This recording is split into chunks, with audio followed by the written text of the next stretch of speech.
Hello everyone, I'm Subhojit Panda on behalf of OdissaTV.in wishing you all a very happy and prosperous new year. First, the headlines. Odisha bids adieu to 2015 and welcomes 2016 amid fun, frolic, revelry and usher. Odisha Cabinet okays 14 proposals. Changes in admission process into professional and technical courses approved. VAT on luxury items increased. Human Resources Development Ministry seeks explanation from Odisha Mass Education Department over corruption at Odisha Knowledge Corporation Limited. Biju Janata Dal to hold organisation poll for election of state president on 1st March. And Odisha government highlights discrepancies in Pologram project's approval, alleges lack of clearance from Ministry of Tribal Affairs. Now the details. Fun, frolic and revelry, which continued till midnight, marked the arrival of 2016 across Odisha. As 2015 faded into the cold and misty night to pave way for 2016, Odias welcomed the new year with open arms, with hope that it will usher in peace and brotherhood. In Bhubaneswar, people celebrated the last few hours of year gone by amidst music, dance and food. Children, youth, adults and elders alike immersed themselves in the revelry as they bid adieu to 2015. As the clock struck 12 o'clock, a boisterous welcome greeted 2016. Special programs of dance and music were organized at various hotels and restaurants to celebrate the night. Similar scenes were seen in Cuttack, where 2016 was welcomed with a bang. The city wore a celebratory look with decorative lights adorning various hotels and restaurants to wave goodbye to 2015. Elsewhere in Odisha, Rourkela also celebrated the arrival of the new year with enthusiasm. For the people of Odisha, luxury items like TV, fridge, air conditioner, washing machine, car, etc. will be costlier, as a decision to this effect was taken by the State Cabinet in the meeting presided over by Chief Minister Naveen Patnaik at the State Secretariat in Bhubaneswar on Thursday. The State Cabinet decided to impose 1% more value-added tax or VAT on these luxury items.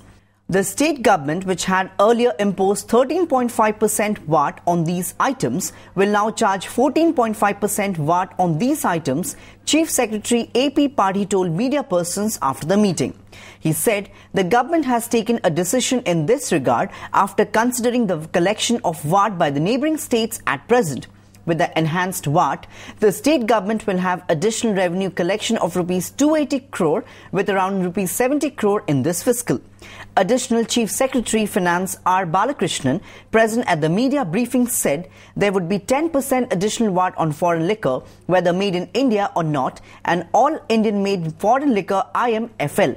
Stating that there is no decision on additional VAT on petrol and diesel, Padhi said the state government has sustained a loss of Rs 417 crore on VAT and entry tax in a year due to frequent rise and fall in the price of these two products. आज cabinet निष्पत्ति नहीं 13.5 टाकू 14.5 करा जिवो हमर neighbouring states and अन्य state मानकर position देखि करी एटा को बढ़ावा पे निष्पत्ति नहीं चंती एवं या फल रे प्राय एनुअली 280 कोटी एक्स्ट्रा रेवेन्यू स्टेट पे आसीबो एई वर्ष अनुमानिक 70 कोटी एक्स्ट्रा रेवेन्यू आसीबो बोली हम आशा करछी. The State Cabinet on Thursday accorded flexibility to the Odisha government to decide which examination would be resorted for admission to professional and technical courses.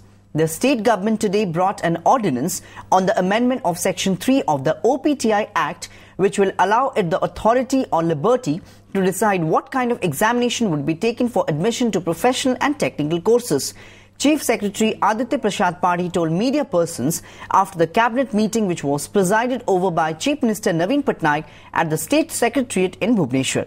Taking note of the confusion arising every year on whether the state government would stick to the JEE Main or the Odisha Joint Entrance Examination OJEE for admission in engineering stream, the Skill Development and Technical Education Department had brought a proposal on amendment in Section 3 of the OTPI Act as per the recommendation of the Cabinet Subcommittee. Padhi informed. He said the Cabinet did not take any decision on the proposals of the Skill Development and Technical Education Department for amendment in the Odisha Professional Education Institution OPEI Act. Now government will have the authority or liberty to decide what kind of examination will be taken for admission to professional and technical courses. Chief Secretary Aditya Prasad Padhi on Thursday directed the ST and SC Development Minorities and Backward Classes Welfare Department to focus on filling of the ST quota in government medical colleges through a special drive from next year. Presiding over a review meeting of the department, he asked the concerned officials to strengthen the existing infrastructure in hostels and ensure appropriate delivery of services in ST and SC hostels and make assessment of the outcomes of the interventions taken for safety security of the students in hostels and residential schools. Available data shows at present the total ST and SC population of the state is around 39.98%, among whom 22.85% are STs and 17.13% are SCs. The minority population of the state is around 5.05% of the total population. There are 62 identified ST communities, 93 identified SC communities and 5 minority communities in the state.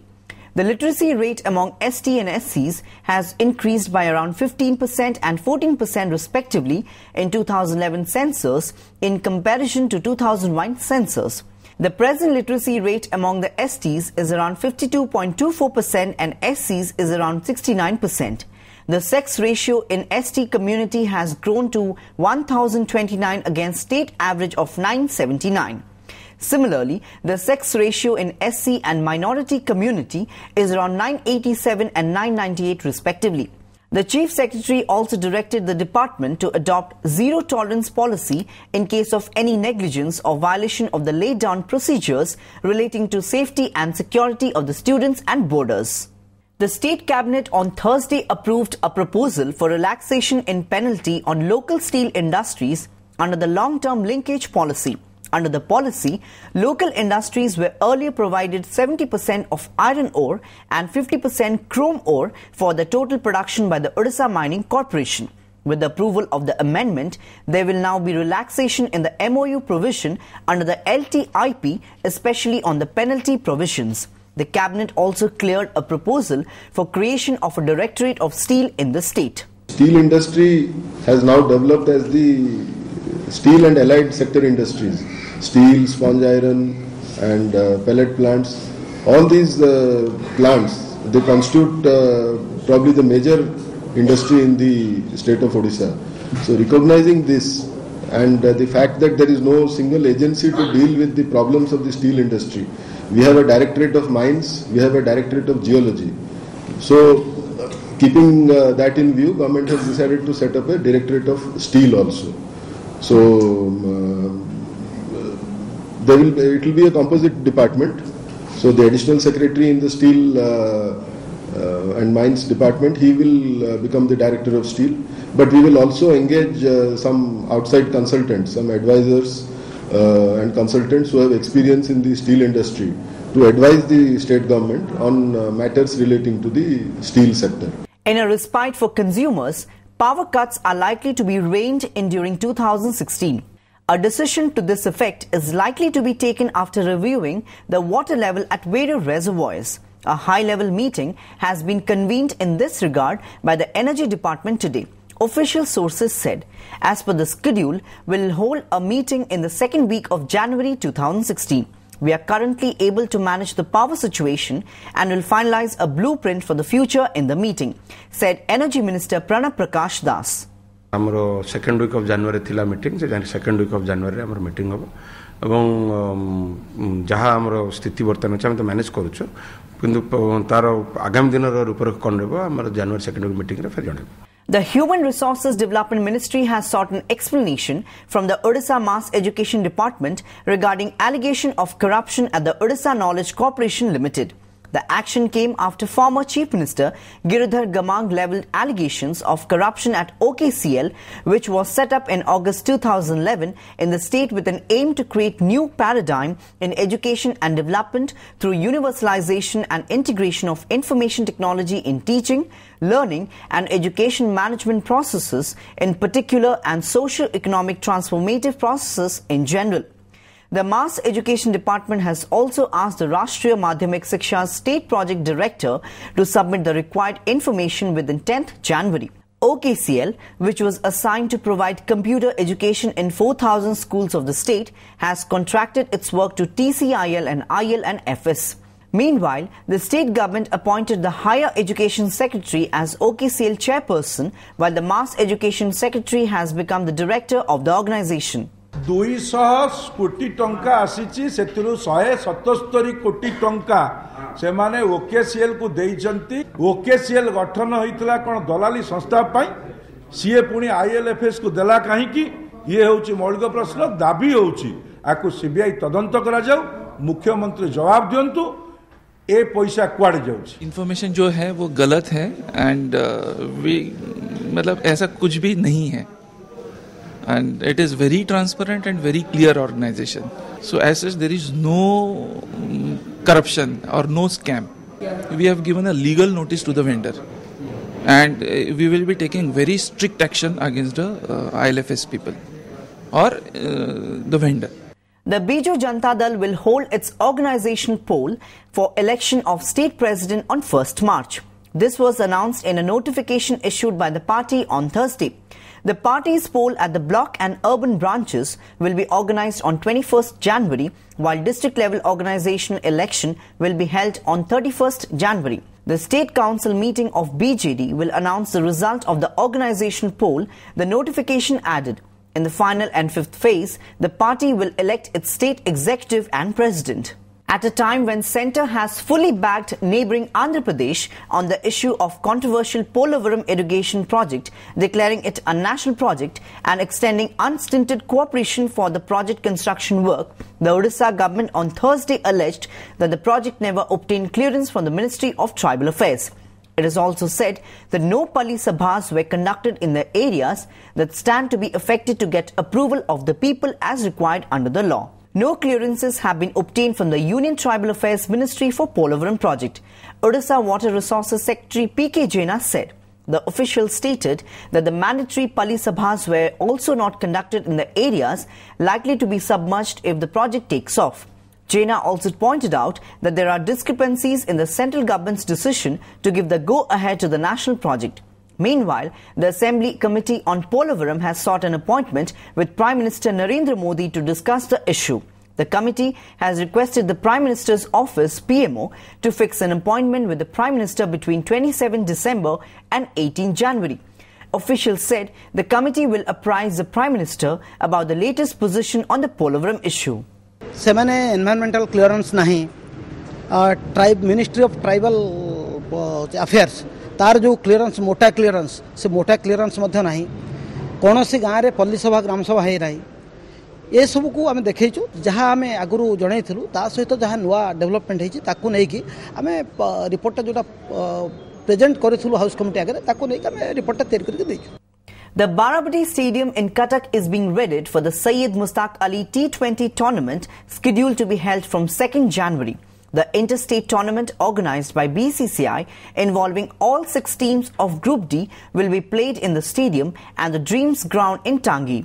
Officials said teams from Maharashtra, UP, Karnataka, services including Odisha are participating in the tournament.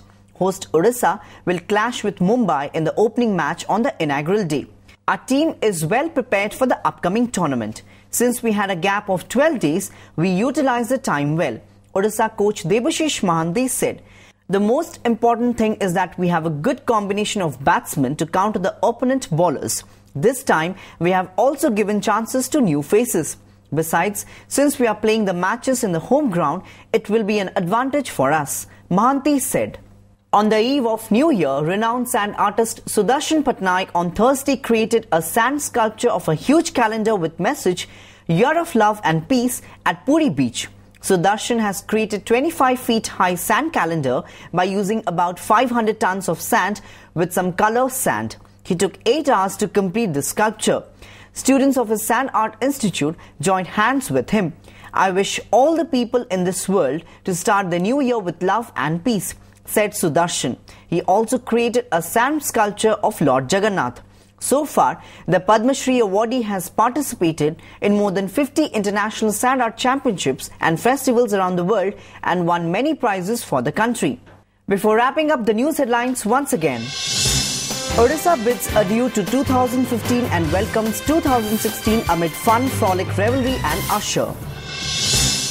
Odisha Cabinet okays 14 proposals. Changes in admission process into professional and technical courses approved. VAT on luxury items increased. Human Resources Development Ministry seeks explanation from Odisha Mass Education Department over corruption at Odisha Knowledge Corporation Limited. Biju Janata Dal to hold organisation poll for election of state president on 1st March. And Odisha government highlights discrepancies in Polavaram project's approval, alleges lack of clearance from Ministry of Tribal Affairs. That's all for today. Thanks for watching.